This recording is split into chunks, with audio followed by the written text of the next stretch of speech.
সহজ গুণ 95 এর 95%।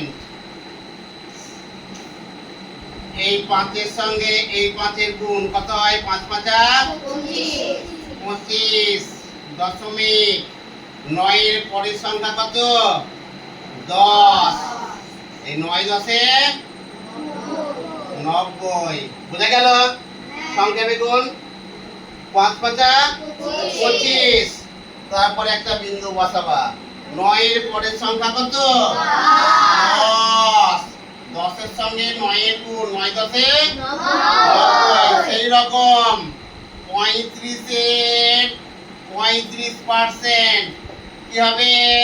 5 5 25। দশমিক 3 এর পরের সংখ্যা কত? 4। 3 4 12। 12.25। এইবার বলো 25 এর 25%। তাহলে 5 5 25। 2 এর পরের সংখ্যা কত? 3। 3 দুগুণে